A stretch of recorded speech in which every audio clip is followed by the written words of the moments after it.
दिवाली से पहले कितने बम फोड़ रखे हो, लेकिन वैसे तो तू कुंवारी बनती है ना, तो तू किसी दलित से शादी करके प्रूव करके हाँ कास्टिज्म खत्म हो चुका। और ये वही कंगना है जो पक्की नशेड़ी थी, इनके घर वालों ने इनको निकाल दिया था, घर से भाग कर गई थी ये। अंजना ओम कश्यप जाहिल औरत, वो क्रेन पर टंग गई और क्रेन वाले से कह रही भैया तुम्हारा नाम क्या है। 60,000 झोपड़ियाँ अभी जो टूटी है रेलवे के बराबर में, उनका दर्द नहीं आ रहा मीडिया को। आपको जो मुजरे कर रहे हैं, जहाँ मुजरे कर रही हो, नंगी हो रही, जो शराब कर रही हो, झूम झूम बनी हो, कुछ भी करो, ये तो डट एडिट है। अभी भी नशा करती है, जाकर देखो।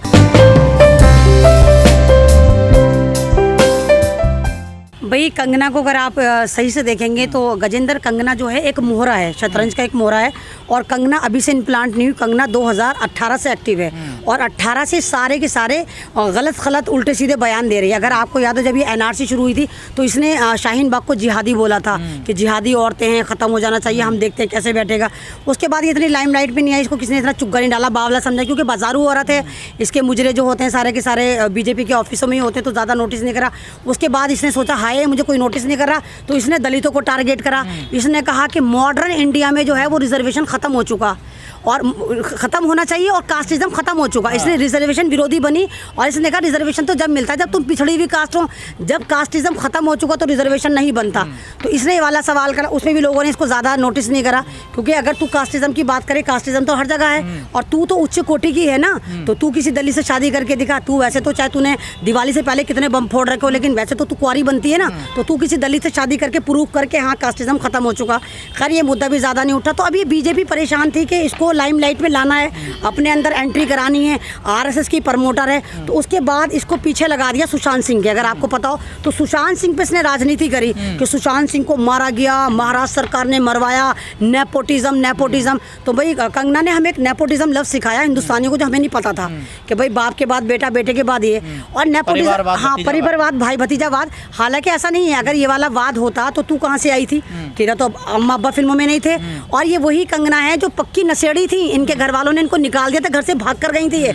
और महाराष्ट्र ने इनको अपनी आगोश में लिया था, महाराष्ट्र के दिल बॉम्बे ने इनको फिल्मों में इज्जत दी थी और इनको एक हीरोइन बनाया था, और एक नहीं कई नेशनल अवार्ड इनकी झोली में डाले थे। अगर नेपोटिज्म था तो आपको अवार्ड कैसे मिले, नहीं मिलने चाहिए थे। मतलब उसके बाद ये हमेशा खान फैमिली को टारगेट करती रही। इनको लगा सलमान भी मुसलमान, आमिर भी मुसलमान। इन्होंने यहाँ तक कह दिया कि फिल्म इंडस्ट्री में जिहादियों की घुसपैठ है, कि पूरा इस्लामिक डोमिनेशन है, जबकि ऐसा नहीं है। मतलब हर तरह इन्होंने प्रमोशन चाहा, लेकिन इनको पब्लिक ने नोटिस नहीं करा। तो अब इन्होंने सोचा क्या ऐसा काम करूं कि पब्लिक मुझे देखे, अटेंशन मिले और मैं कंगना बन जाऊं। तो इन्होंने सीधा महाराष्ट्र सरकार को कश्मीर, पाकिस्तान के कश्मीर से मिला दिया और ये कहा कि मुझे महाराष्ट्र जाते हुए डर लगता है, मुझे ऐसा लगता है मैं पाकिस्तान के कश्मीर में आ गई, पाकिस्तान में आ गई। तो जिस महाराष्ट्र ने आपको बनाया, आपको शर्म नहीं आती कि आप भारत की एक रेपुटेटेड स्टेट को कश्मीर से मिला रही है, पाकिस्तान से मिला रही हैं।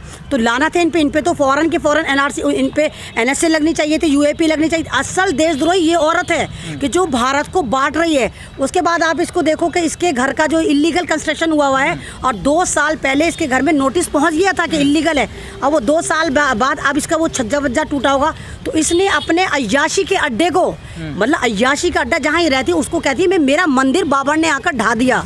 नहीं, वो तो ऑफिस था उनका, अय्याशी का अड्डा मतलब अय्याशी का ही अड्डा है। अगर ये फिल्मी हीरोइन है तो ये अय्याशी औरतें हैं जहाँ पे शराब शबाब कबाब चलता है। आप उसको मंदिर से कैसे मिला रहे हो?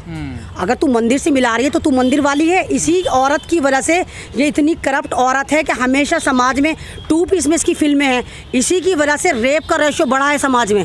जब तुम 2 पीस में फिरोगी, सब जगह फिरती रहोगी, तब तुम्हें एहसास नहीं होता। तो लोकतंत्र में बोलने का अधिकार तो सबको, अगर उसने कोई बयान दिया है तो उसके लिए कार्रवाई होनी चाहिए थी। मतलब आप किसी की बदले की भावना से किसी का ऑफिस तो नहीं तोड़ सकते ना। बदले की अगर इलीगल होगा तो तोड़ देंगे। अगर मैं जाके गवर्नमेंट के यहाँ सड़क पे जाके अपना फ्लैट बना लूंगी, गवर्नमेंट मेरा फ्लैट नहीं तोड़ेगी। तो कंगना का ही है बस फ्लैट। तो अगर कंगना का भी इलीगल है, हमें क्या मालूम? कंगना की कार्रवाई हमें दिखा दी, लाइमलाइट दिखा दी। वो कंगना, अंजना ओम कश्यप जाहिल औरत, वो क्रेन पर टंग गई और क्रेन वाले से कह रही भैया तुम्हारा नाम क्या है। तो इस तरह की उस पर पब्लिसिटी, मौसमी सिंह थी, मतलब मौसमी सिंह, कंगना, अंजना ओम कश्यप भी चढ़ी थी, लिफ्ट पे चढ़ी थी इस पे, ये जो जेसीबी की मशीन है।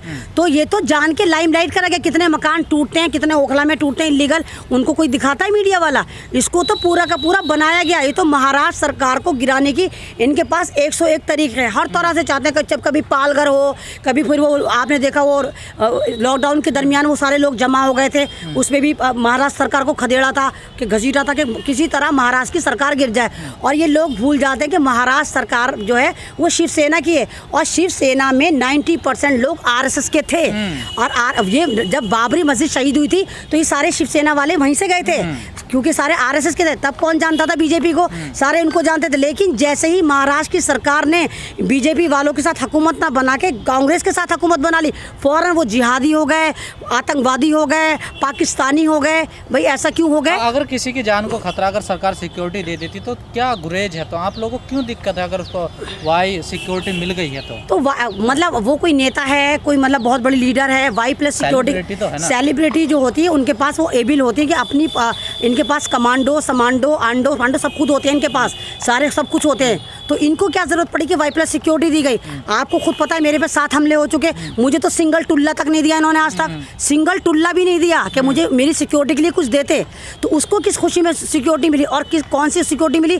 जिस सिक्योरिटी पे लाखों रुपए खर्च करा जाएगा वो हमारे पैसे हैं, वो जनता का टैक्स है। मोदी जी अपनी जेब से नहीं दे रहे, आरएसएस वाले अपनी जेब से नहीं दे रहे, वो सरकार का खजाना लुटा रहे हैं, हमारे लिए कुछ नहीं है। लॉकडाउन में लाखों लोग मरे, उनके लिए 2 रुपए का पानी का पाउच नहीं था। और 60,000 झोपड़ियाँ अभी जो टूटी हैं रेलवे के बराबर में, उनका दर्द नहीं आ रहा मीडिया को।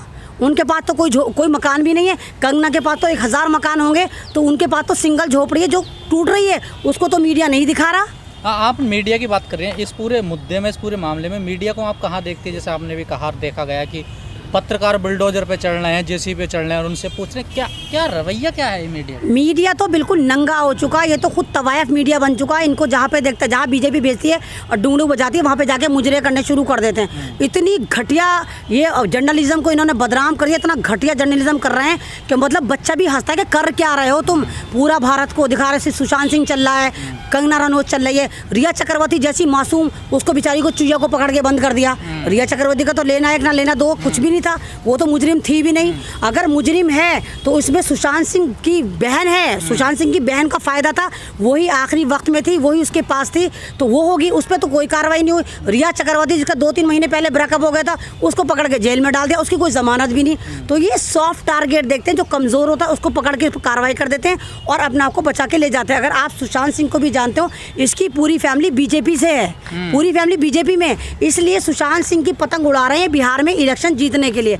अब वो देखो होता क्या है कि पतंग उड़ती है या पतंग कटती है, तो वहाँ की पब्लिक बताएगी कि सुशांत सिंह। बिहार चुनाव के लिए क्या जा रहा है? बिहार चुनाव के लिए तो बीजेपी तो मुद्दों पे जीतती है। इस वक्त इनके पास मुद्दे नहीं थे।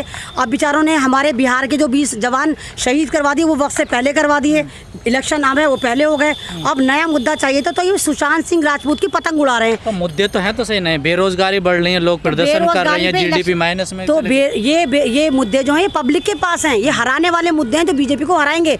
जिताने वाला मुद्दा सिर्फ सुशांत सिंह राजपूत है, जिसकी पतंग ये बिहार में जाके उड़ाएंगे और हर जगह बताएंगे। बाकायदा वहाँ पर पब्लिसिटी जो हो रही, पोस्टर में सुशांत सिंह को दिखा रहे हैं कि सुशांत सिंह राजपूत, यानी कि आज से पहले ये बता रहे हैं कि भारत के इतिहास में किसी ने सुसाइड करी ही नहीं थी, पहली और आखिरी सुसाइड इसने करी है। मानती महाराष्ट्र सरकार कंगना पे बदले की कार्रवाई कर रही है? कोई बदले की कार्रवाई नहीं है, वो तो बस ये कि कोइंसिडेंस हो जाता है कि अगर वो छज्जा गिरा है तो ये समय गलत था कि इसको फौरन टैग कर दिया गया कंगना से। और वैसे कह रही थी कि मुझे खतरा है, और वैसे तू पहुंच भी गई बॉम्बे। क्या करने गई तू बॉम्बे जब तुझे इतना ही खतरा है? सही तो कहा था संजय रावत ने, अगर तेरी जान को इतना ही खतरा है तो तू वहीं पड़ी रहे ना जहाँ तू पड़ी हुई है, अपने इलाके में पड़ी रहे। तू गई भी वहाँ पर है। तो ये जान के ड्रामा कर रहे हैं ताकि बीजेपी की इसको एक बड़ी लीडर बना दे और इसको बिहार में अपना स्टार पब्लिसिटी करवाएं से, क्योंकि नफरत बांटती है, हिंदू मुस्लिम करवाती है। और बीजेपी वालों को यही चाहिए कि जो भारत का बंटवारे की बात करेगा, हिंदू मुस्लिम की बात करेगा, लड़ाइयों की बात करेगा,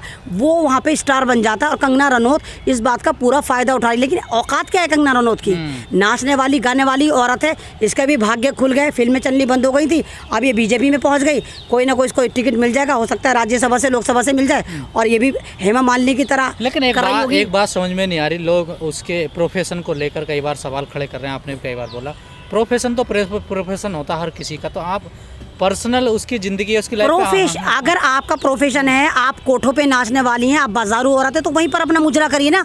आप एक सिविल समाज की तरफ एंट्री क्यों कर रही हैं? आप पूरे समाज को गंदा कर रही हैं, आप पूरे भारत को बदनाम कर रही हैं, पूरी इंटरनेशनल में आपकी वजह से हमारी भत पिट रही है। तो आपको जो मुजरे कर रहे हैं, जहाँ मुजरे कर रही हो, नंगी हो रही, जो शराब कर रही हो, झूम झूम बनी हो, कुछ भी करो, ये तो डायरेक्ट एडिट है। अभी भी नशा करती है, जाकर देखो फिल्म इंडस्ट्री में 90% करते हैं, हमें कोई इशू नहीं, 100% करो। लेकिन तुम आके समाज में गंदगी क्यों फैला रही हो? जब हम तुम्हारी सोसाइटी में जाके गंदगी नहीं फैला रहे, ऑब्जेक्ट नहीं कर रहे, तुम अपने समाज में खुश, हम अपने समाज में खुश, तुम हमारे समाज में आके रायता क्यों फैला रहे हो? पूरे भारत को गुमराह क्यों कर रहे हो?